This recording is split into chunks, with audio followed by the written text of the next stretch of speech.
Welcome, exile. Is there something you need? Yes, your features, your stance. There is a calm about you that I did not notice on Telos. There is an energy about you, a lightness in your movements. It is something I have seen in only the most disciplined and revered of the Ichani weapon masters, yet it comes to you with ease. It shows in your features. It is beautiful to see. You may ask.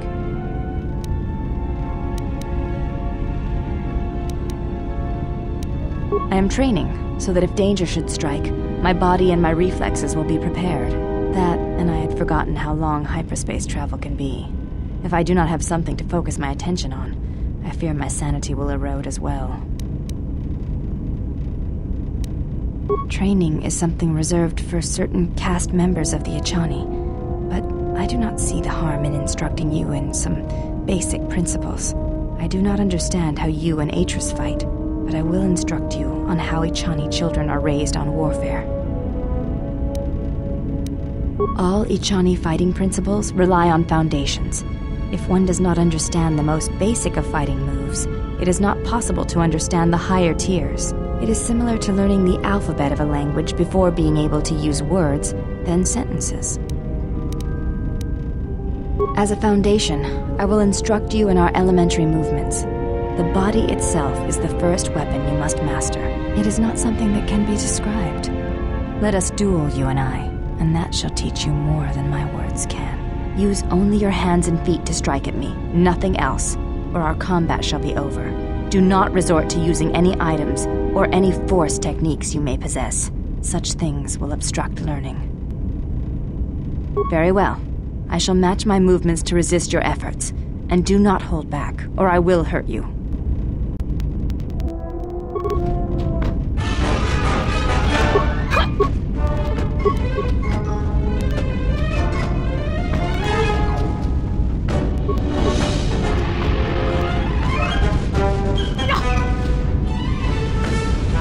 You fought well indeed. You have caught the principles of the style by watching and anticipating my movements. Before you go, there's something I must know. Why did you go back? Face trial.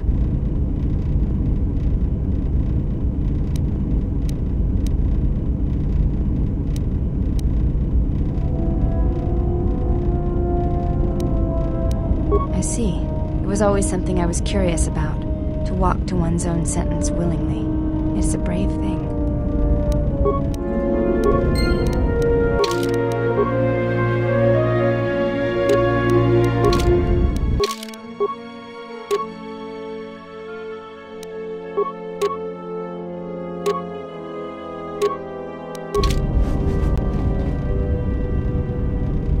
Yes?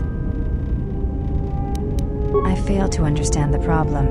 I had heard the Corward systems had customs concerning modesty, but when training, such customs are not practical or efficient. I can see no fault in your reasoning. I do have bulkier clothes. Will this do? They suffice for training purposes. They belong to my mother. She was the one my father followed to war. She was a Jedi. These are her robes. I have not worn them since they came into my possession. They are the only thing of her that I possess. I think you misunderstand. I have no feelings concerning her at all. There is only curiosity. I never knew her. There is no absence of presence when there was nothing there to begin with. I miss only that I never knew her at all, and what it was about her that caused my father to follow her to war.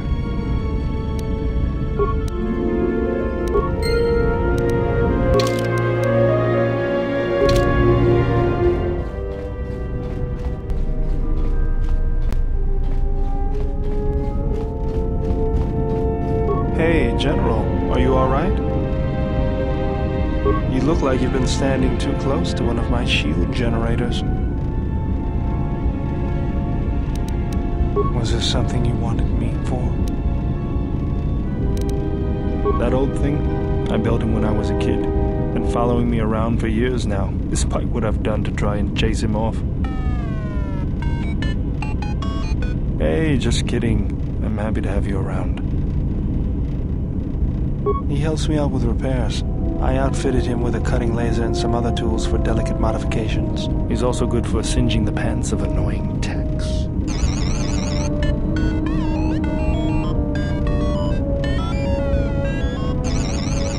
I've been thinking about doing some other work on him, but I barely have time. Too busy fixing up the ship. Something else I can help you with? If the Republic would just rein Zerka in, there'd be no problem. But as long as Zerka is allowed to undermine the Ithorians' efforts, Telos will remain dead. I can't take seeing my work being used by those bloodsuckers. But there's nothing I can do about it, so let's talk about something else. Something else I can help you with? I got tired of it. Kept dropping my hydro spanner. Figured I'd get a new one. If you were me, you'd probably want to joke about it too. Actually, it was a souvenir from Malachor. I was lucky I didn't lose more. But at least it gave me something to do, right? Everyone always said I was probably half machine anyway. Something else I can help you with? Just working on the ship. I'm not sure who got her up and running, but I'm amazed she's even space-worthy. Whoever made these repairs doesn't think like most mechanics. But don't worry, I'll get everything in shape. General, need something? Sorry, guess I can't get my head out of the past. I moved around for a couple years. Working as a starship mechanic got me from place to place. I wasn't ready to settle down after the war. Then you understand my restlessness. Though the war had ended, I couldn't find peace in anything. As long as I kept moving, I didn't have to think about what happened. Know what I mean? Mostly, I was angry. Angry about what I had done, about why I had done it. I decided I'd do something constructive. I wanted to make up for the things I'd done in the war. I wanted to design planetary shields, but there weren't many systems with the credits to spare.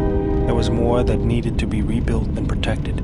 I found out that Telos was going to be the flagship project for the Republic, and it sounded like something good. I saw Telos before the Sith raised it. He deserved a better fate. But Zerka ruined everything. I thought I could force Zerka out on my own, but I guess I can't fix everything myself. It's good to be working with you again, General. Something else I can help you with?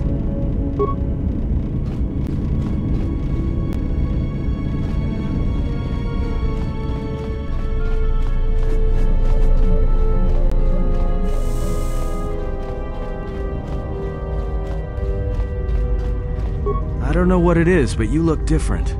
It's hard to explain, but it's good to see.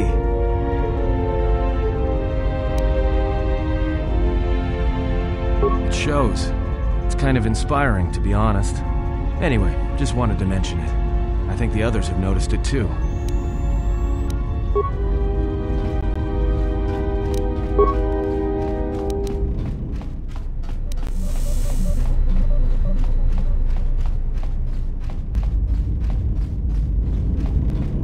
How many more do we intend to gather to us?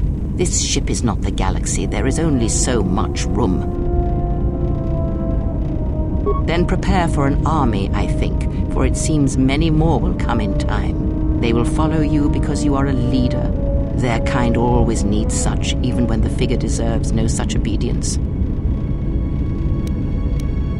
Because I am not blind, that is why. I see what they see. Hear their voices when they speak to you, and notice the change when they speak to others. I know many things, and I know what I am not. I am no leader. I speak with a voice that will never move others. I speak with a passion that goes unheard. They obey you because you are a leader, and perhaps something more. Have you noticed what has been happening? Have you felt it in them? They echo you, either fighting or surrendering to their feelings, their loyalty, their duty. Your mere presence serves as an example to them of something to uphold or something to fight against. Watch them carefully, see their patterns, and recognize the strength in it. Influence can be a weapon, one that you may need before your journey is done. I am but a mirror whose only purpose is to show you what your own eyes cannot yet see.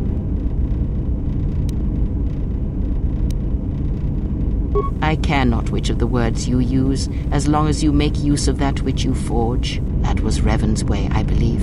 It was a strength. A discussion, perhaps, for another time.